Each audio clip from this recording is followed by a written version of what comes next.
Hello বন্ধুরা, সবাই কেমন আছেন? আমি তো খুবই ভালো আছি। চলুন চলে যাই কাকলির সংসারে আর দেখে নিই কী রান্না হচ্ছে। আজ আমি সকালের একটা ব্লগ আপনাদের সঙ্গে শেয়ার করছি। সেদিন ছিল রবিবার। তো মেয়ে হঠাৎ করে বলছে, মা আজকে সব আমি একটু পোড়া ভর্তা দিয়ে ভাত খাবো। তো রবিবারে তো পোড়াতে নেই, তো মেয়ে যখন বায়না করেছে আমাকে তো করে দিতেই হবে।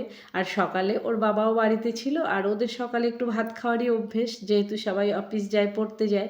তো সেদিনও রবিবার, তোর বাবা বললো আজ আর রুটি খাবো না, তো মনা যেটা খাবে ওটা দিয়ে আমি খেয়ে নেবো। তো ভালোই হলো, আমার আর দুরকম করতে হলো না। তো আমি সব একসঙ্গে বসিয়ে দিলাম আর খুব তাড়াতাড়ি হয়ে গেল।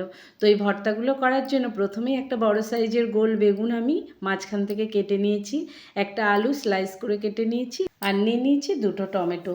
আগের দিন রাতে এই টমেটো আর রসুন পোড়ার ভর্তা করেছিলাম, সেটা যেন মুখে এখনও লেগে আছে, দারুণ হয়েছিল খেতে। তো আজও আমি ওইভাবে কিছুটা বানাবো। আজ পোড়ানো যাবে না, তো একটা ননস্টিকের কড়াই বসিয়ে দিয়ে ওর মধ্যে তেল দিয়ে এক মুঠো রসুন, এক মুঠো শুকনো লঙ্কা দিয়ে দিয়েছি। ওটা একটু নেড়ে চেড়ে ভেজে এক সাইড করে দিয়েছি। দেওয়ার পরে বেগুন দুটো দিয়েছি, টমেটো দিয়েছি আর আলুটাও দিয়ে দিয়েছি। মানে অল্প টাইমের মধ্যে আমি সবগুলো সুন্দরভাবে করে নিয়েছি।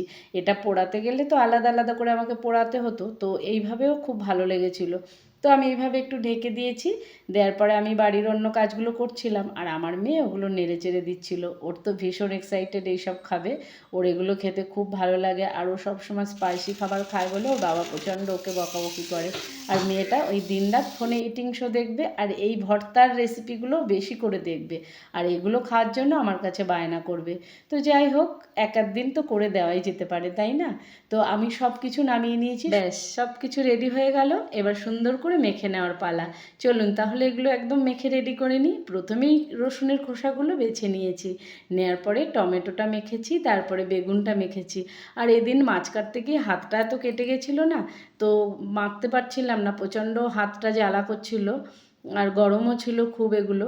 তো আমার মাখানো দেখে আমার মেয়ে বলছিল, মা আমাকে দাও আমি একটু করি।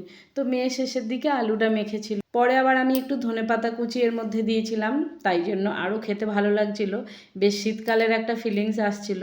আর অ্যাকচুয়ালি এগুলো নিজের জন্য করে খাওয়া তো হয়ই না, ওরা বায়না করলে তখন একটু হয়। আর সকালে তো ভাত খাওয়া ভুলেই গেছি, সেই স্কুল লাইফে খেতাম, আর এখন তো রুটি খাই। তো কোনো দিন আবার রুটিও খাই না, শুধু চা খেয়েই কাটিয়ে দিই, সেই দুপুরবেলা গিয়ে ভাত খাই। তো আজকে ওদের ভর্তা খাওয়া দেখে আমারও একটু ভালো লাগছিলো যে আমিও একটু খাই। তো আমিও প্লেটে একটু ভাত নিয়ে ওদের সঙ্গে খেয়েছিলাম।